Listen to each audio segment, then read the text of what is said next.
Welcome to the WanderLearn Show. I'm your host, Tapon. I'm here with Benjamin Wallace, who's the author of a brand new book that came out. It's called The Mysterious Mr. Nakamoto, a 15-year quest to unmask the secret genius behind cryptocurrency and, of course, Bitcoin. So welcome, Benjamin. Glad to be here.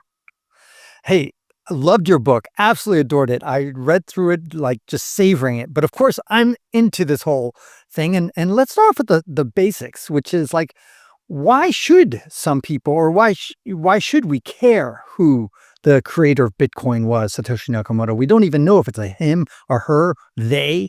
So very briefly, in less than 60 seconds, just tell us why should we care? Because I know why we should care, but what do you think? I believe, and I think it's, not hard to argue that Bitcoin and cryptocurrency are, one of the most revolutionary technological innovations of the last, let's say, 25 years. So learning who the inventor of that seems sort of on its face interesting and worth knowing. There's that old quote about, why climb Everest? Because it's there. Why try to learn who Satoshi Nakamoto is? Because he's there. In addition to being an incredible invention, the mystery of who invented it is the greatest technological mystery, in memory. I'll tell you another reason. I mean, if we didn't know who invented alternating current, Nikola Tesla, we don't know that. Or we don't know who did the telephone, or we have no idea who did, who Gutenberg was, I don't know. Just somehow technology for printing just came along magically. And here we have printing technology and we don't know who invented it. It's like, come on, especially since the fact that it's so recent. That's just, happened in just 15 years ago. And we don't know who it is with all the technology that we have. It's crazy. So to me, it's a fascinating mystery, and yeah, we should find out. Exactly. I mean, we don't know and can't know who invented the wheel, but if we had the chance to know, of course, we would take it. Thank you. Excellent point. Okay, next question, which is, now I'm going to ask you a bunch of questions, Ben, that are percentage questions, and I know you don't know the answer, despite you being probably the foremost authority on who are all the potential Nakamotos out there. But just give me your gut feel when I ask you these percentage questions. And I know you don't know the answer. I understand that. But just your best guess, because your guess is a lot better than 99% of the people out there, probably. Okay, so number one, is he more than one person? What's the percentage chance that he's more than one person? What does your gut tell you? So let's say less than 30%. Can I elaborate why? Yes. First of all, secrets really are just impossible to keep, right? So you start adding people, it almost certainly leaks in some way. There's a disagreement between the parties, et cetera, et cetera. There's another thing is that the OPSEC, or the operational security, is much easier to just one person to keep, digitally not let something leak. But once you throw 3 or 4 people inside there, then all of a sudden you've made it exponentially more likely to happen. Another concrete reason is that, at least with all of the communications that Nakamoto made on email and in the forums, I mean, according to expert stylometrists, they are consistent with one voice. Right. And stylometrists, for those who don't know, are people who kind of analyze the way people write and their diction, their style, where they put their commas, whether they write in British English or American English. And this also applies for coding. You dived into that little. You actually taught yourself how to code. Crazy, man. Exactly. And a wonderful arts degree from you. It was a challenge for this English major. It's not as simple as, it's not looking for just like, oh, this person uses weird words and that person uses weird words, or even just sort of obvious surface things. I mean, what's amazing about stylometry, which is done, sort of via machine learning, is that it picks up on unconscious and preconscious things that would be very difficult to deliberately fake. Ranging from the use of, extremely banal and everyday words like the and of and the frequency of them and how they're spaced, which, believe it or not, are unique to each person. Like it seems like something that wouldn't be so unique, but actually at the machine learning statistical level, you can individuate different users of English. That is fascinating. I mean, you really delve into that because in some ways, that's all we've got. We don't have any fingerprints of Satoshi Nakamoto. We don't have any like blurry photos of him. We don't even have like a Sasquatch photo of him. I mean, we got nothing. And so we just have to we just have his writing. That's it, right? We don't even have his voice. Nothing. Yeah, exactly. Yeah. So we got to look at stylometry of his code, how he wrote the Bitcoin white paper and everything. Some people say, and you entertained this notion in your book, that maybe he knew all along that somebody was going to do this, that Benjamin Wallace is going to come after him. So he decided to obscure and obfuscate his whole trail before the crime was committed. In other words, before he created Bitcoin, and purposefully had a randomized engine to like make him seem like a British person when he's not, or put two spaces after the period when he normally never does that, and all sorts of other quirks about it, because he knew that people like you would come chasing after him. So he did this ahead of time. To me, that sounds like bullshit. But what do you think? I actually I don't put a ton of weight in the sort of used a scrambler, because I'm not actually sure that technology existed in 2007, 2008, or even necessarily deliberately added British English or double spaces after periods. I do think, however, that whoever did it did sort of execute perfect operational security from the get-go. And that has actually led me to warm to the theory that the person could be either in the national security world or adjacent to it, because who does that OPSEC by default? Only people in that world. And in 2008, there was no reason for Satoshi Nakamoto to have great confidence that anything was going to happen with this experimental thing they were dropping on the internet. I mean, it really could have gone nowhere. So everything else had gone nowhere, right? Everything else went nowhere. Everything else went nowhere. And the idea that it would become as massive as it has would be really unforeseeable. So that leads me to think like it was just someone who would do this anyway, who had the chops to do the perfect OPSEC, but also just the motivation because it was their default way of being. Right.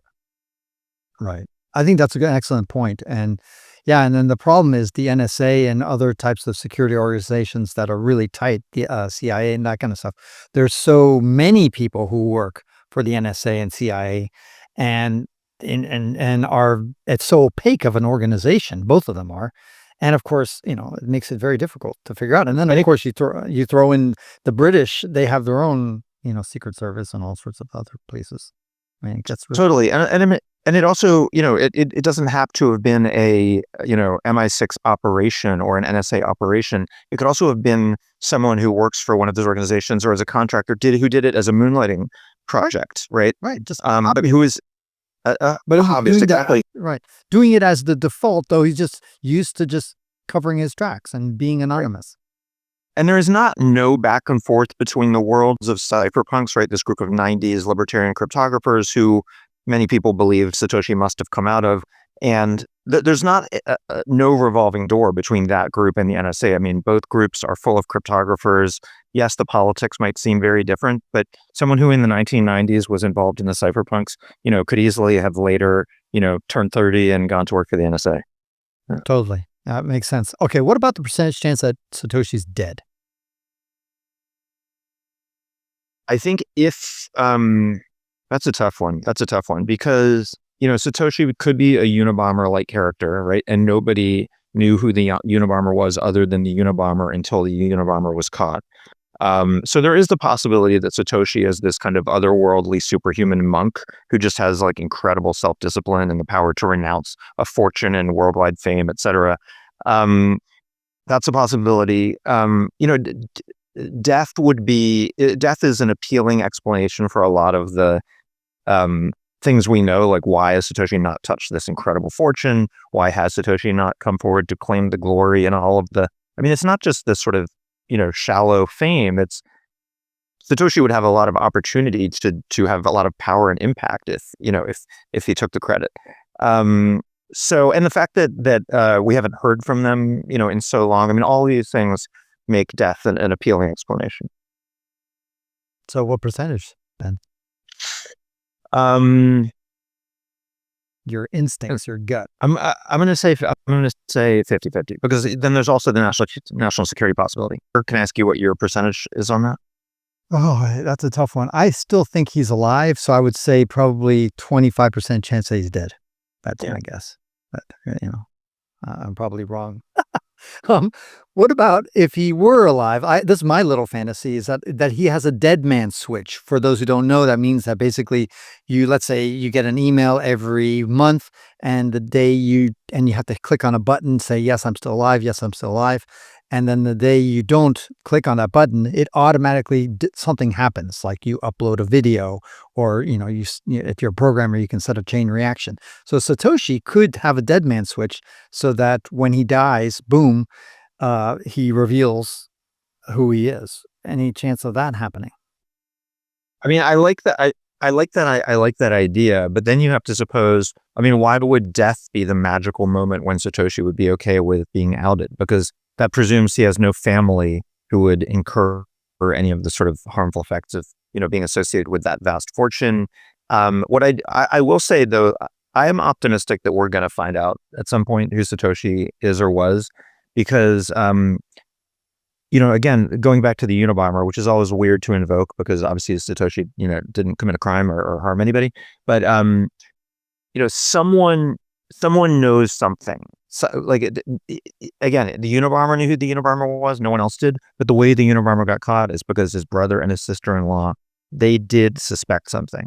David Kaczynski knew that he had a weird hermit brother out in Montana who shared a lot of the kind of anti-industrial society, anti-technology beliefs of the Unabomber. And so, and the sister-in-law thought there were a lot of similarities in the writing and the ideas once the Unabomber published his manifesto. So there's someone out there who knows that, their brother, their kind of reclusive brother, disappeared for 3 years. And during that time, for some reason, he had 20 computers in his house. I mean, so at some point, I just think the information will come out, whether directly from a dead man switch or from a Satoshi deathbed confession, or from a relative or business partner or someone like that, who at a minimum will come forward and say, I mean, this happened with DB Cooper, with that mystery. A bunch of people, have said, my dad was X or whatever. Something like that, I think, will happen with Satoshi.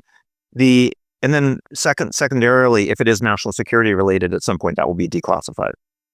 Right, but the DB Cooper thing is not a perfect analogy because we still don't know who he was. Sure. Good, but I hear your point, and I agree with you that, okay, so that brings up another percentage question, which is, what's the percentage chance that you think that in this century, or how about in our lifetimes, which is roughly at best 30, 40 years that we've got left, do you think that Satoshi will be unmasked? I think he will be. So I'm going to say, okay, I'm going to say 80%. Yeah. Okay. All right. Well, that's great. I mean, I think that's amazing. What I really hope in this podcast is that everybody buys the book. I want you to sell 100 million copies, because that's the equivalent of getting, just like we caught the Unabomber because the New York Times put his whole diatribe on the New York Times. If everybody read your book, Ben, then somebody would start saying, "Oh yeah, I see that list." Because in fact, you have this great list, if I can pull it up here, of all the characteristics that Satoshi Nakamoto should have, like his software skills, the coding little quirks. He should be the right age, the right geography, the right schedule. In other words, his working schedule, that's a little bit tricky. The way he uses English, maybe his nationality, his prose style, his politics, his life circumstances. Did he have the time to build this project for 18 months that it took him? His resume, his emotional range, because Satoshi has a certain character, and you've met a lot of characters in your book that just don't have the emotional connection. They're assholes, or they're just, they just don't have that kind of cool, nice vibe that Satoshi always had in all his writing. And the motivation to create it, the rationale, the monkish capacity, and all this other stuff. So there you got a great list. And what would you say are your 4 top candidates, Ben? I think it's more than 50%, but it's none of the people we've talked about. So any of the people I name, will be like, if it is someone we know about, then my top candidates are Nick Szabo, Al Finney. After that, it gets a lot narrower. I might actually really say those are the only. Actually, no. Let me add some people. Ray Dillinger, who did early code review on Bitcoin and actually was like a pretty good stylometry hit on the prose that. And I had some, expert stylometrists do this for me. That's beyond my capability. And even though I ultimately disqualify him. I think James Donald's a very interesting candidate because of his presence at the creation, the fact that he was the very first person to respond to Nakamoto. He definitely had the politics. He definitely had the chops. He had some of the software and technical similarities. He's a recluse. He is, definitely asshole number one in terms of like, that's why I don't think he's Satoshi. But I think I think most likely is that it is someone we have not heard of. So that Maybe or someone in 10 chance, 60% chance. It's not even in your book. I think it's even maybe a 70% chance that someone who's not in my book. It could be someone who was in the orbit of one of those people, but who never really had much of an internet footprint. Because I think, the fact that no one really is sort of the perfect stylometric match makes me think that it's probably someone we're simply not looking at. And it doesn't mean there's someone who was completely divorced from these circles, but it could just be some really hermetic person who who revered these people and followed their work closely and then just did this. It could be a name that we all scratch our heads. I remember when the HBO came out with their documentary and they listed, was it Tyler or what's his name? Peter Todd? Yeah, thank you, Todd. What? Who? I mean, you probably knew him already. He was probably on your radar, but how many people on your database, Ben? Do you have like over 100? Over 100. Yeah. So it could be like number 97 and you're like, EK, it was on my list, but he wasn't in my book. I mean, I'll tell you, the one person who came up in my research show, it was very interesting because he was the closest stylometric hit. He was someone no one had ever heard of, although he actually was a regular contributor to that cryptography list. His name is Travis Hastlick. And separate from that, on some random, website years ago, someone in the comments had said, Travis Hastlick invented Bitcoin. And then during my stylometry, work, I find that like this random guy on that list was the closest hit. And I ended up interviewing Travis and, I sort of dismiss him only because there's zero sort of precursor references to him having any interest in this ever. And so it would just be like he had to wake up one day and decide, now I'm interested in this, but he had never shown any particular interest in it previously. I mean, maybe, but I do think that was kind of interesting. I love this quote from your book. I'm going to read it. Quote, this is you saying, I'd learned to code, inflicted my overheating laptop and obsessive preoccupation on my forbearing family, recruited a machine learning expert and a stylometry specialist and a private investigator and made a 37-hour journey for a 3-minute encounter. I was pretty sure no one had spent as much time as I had trying to solve this. I'm sorry I'm laughing, but I've been careful not to fix a single candidate or theory without solid evidence, but I was starting to feel with kinship with Sahil Gupta, who couldn't be persuaded that Nakamoto was anyone other than Elon Musk. At some point, I needed to stop. Sorry, but no, I feel so sorry for you, Ben. I feel your pain. Thank you. I appreciate that. That's right. Are you still married? Exactly. No, they're amused. They're amused. But I mean, I was sort of, I was satiated by my quest. So I remain interested, but I no longer feel this compulsion to like track down further leads and go down further rabbit holes about it. Okay. Have you picked up any new insights since you wrote the book, since it got published? There's usually a big lag. Is there anything else that popped up on your radar? I mean, the number one thing is that I've warmed to this national security idea or national security adjacent idea, just because it really would explain so many things. I mean, the arguments for it actually being a national security agency I don't find completely convincing. And one of those is like in order to pay, assets in sort of hard to reach places. And I know that you took up Bitcoin for a similar reason. So maybe I'm, underplaying that idea, but for it to become a useful thing when they launched it, they would have to really believe that it was going to scale, because it only becomes useful as you get a big network of people who are transacting in this, and you have some liquidity and you have some fiat on ramps and off ramps. I don't know. That's a possibility, but it seems like a little bit of a stretch to me. And another thought as to why they would have done it was to essentially set up a honeypot where, it would create this kind of anonymous network, criminals would start using it, and they would meanwhile be standing by watching the transparent blockchain. Seems a little bit of a stretch to me. But that's why I think it might not be one of their operations, but it could be someone just sort of in their penumbra who, has sort of the same skills and the same general approach, and has, but who we've never heard of and has no internet footprint. Yeah. Anything that's while you're investigating, because you spent 15 years of your life really thinking deeply about this question, sometimes really intensely. Anything that surprised you in your investigations, Ben?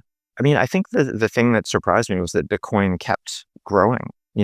When I first read about Bitcoin, you wrote it in 2011 in Wired magazine, the first article saying the rise and fall of Bitcoin.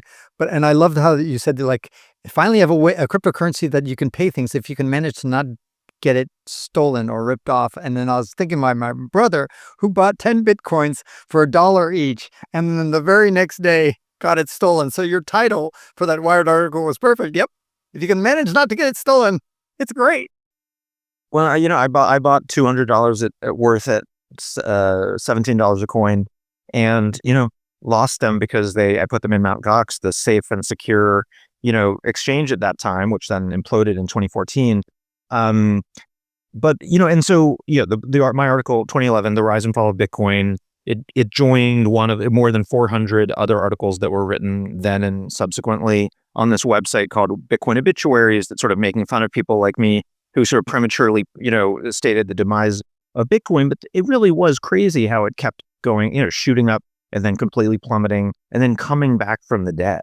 And it kept doing it. And now we know that that's what it does. And so that there's almost, you can sort of understand it's going to come back again. But at the time, there really wasn't a reason that it would do so. And so I kept being surprised not only by its survival, but how it just kept rising. And now, of course, we're, up at $115,000 a coin. You're right that I got into Bitcoin almost by accident because I was in Sudan and they had a complete economic embargo. None of the credit cards worked.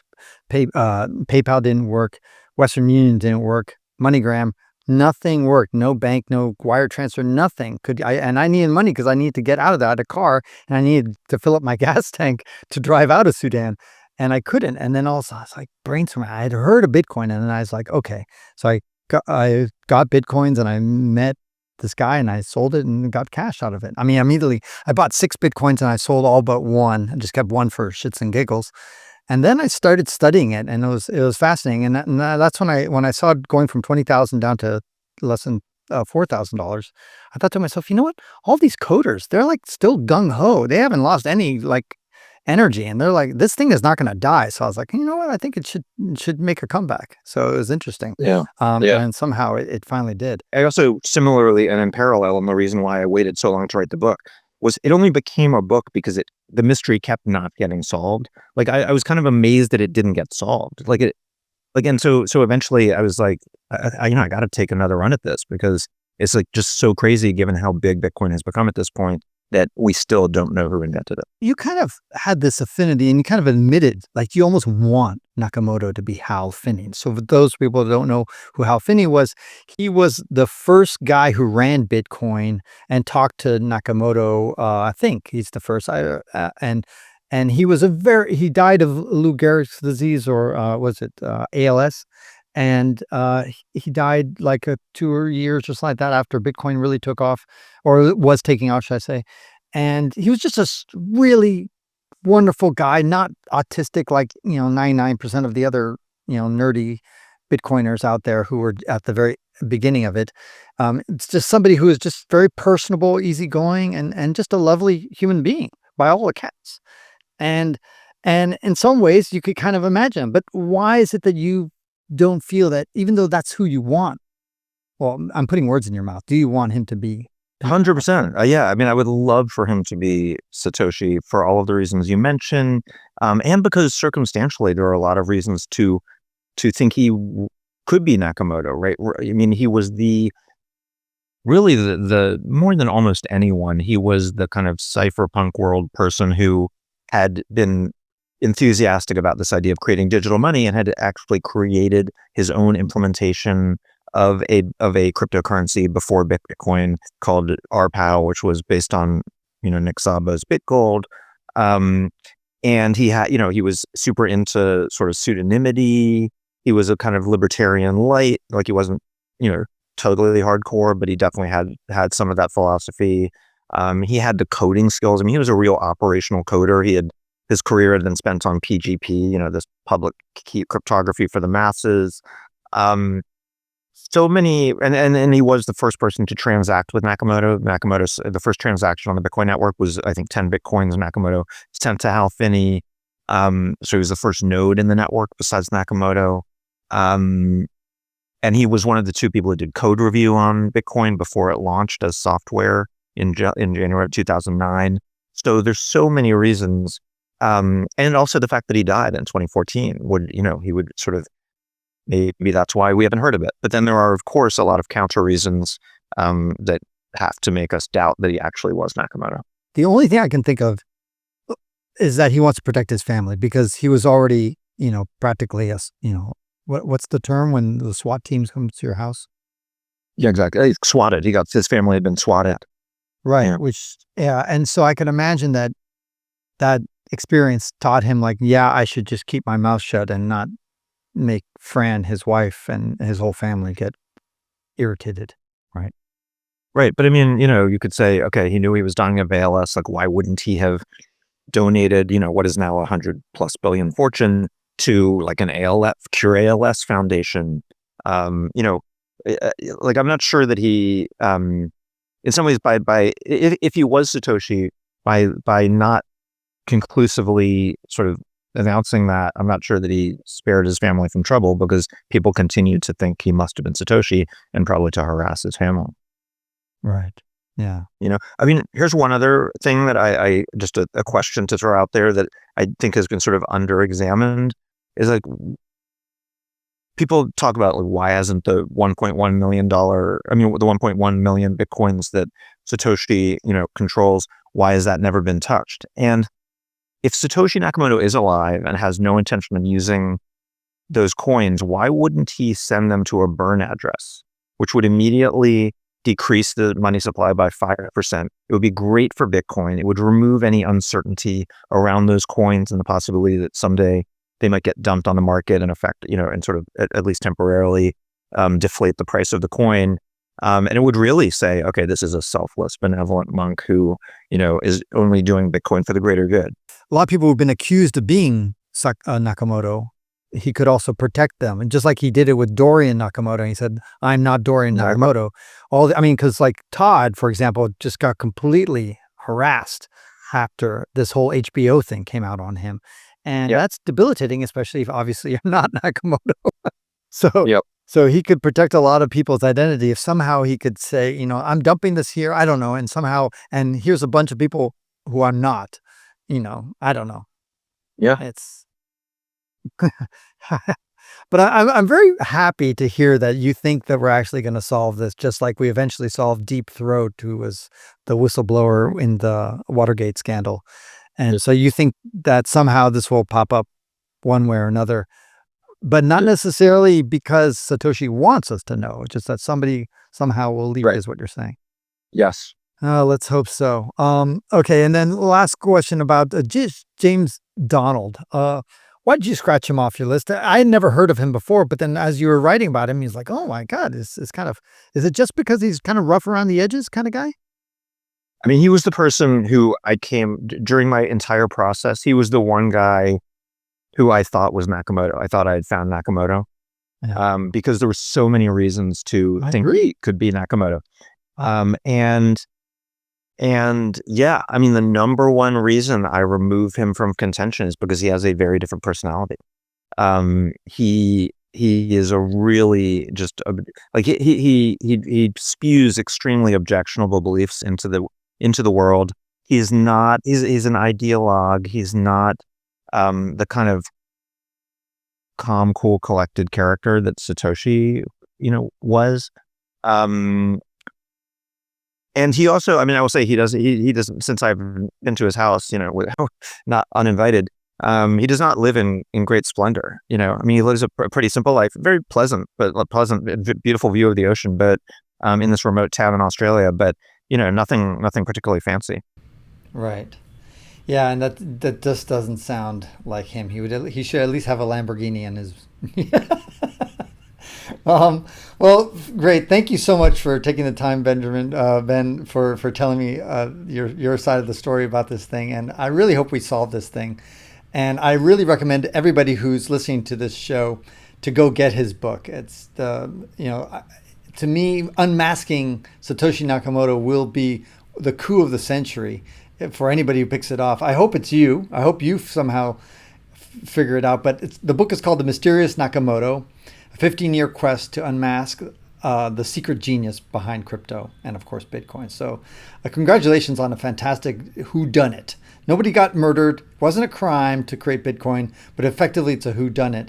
And we still don't know who did it. And I hope we find out soon. But I think your book captures the painstaking research that's involved in trying to crack this nut. And what I really admire about you, Ben, is that you didn't take the easy road. In other words, you could have easily just called it a day, like the guy who said it's Elon Musk, and just call it a day and just use confirmation bias to just constantly just reinforce your little idea. But you didn't. You resisted. You took the hard road, which is, no, I'm going to keep playing devil's advocate. And it comes to an unsatisfying answer, which is, I don't know, we don't know.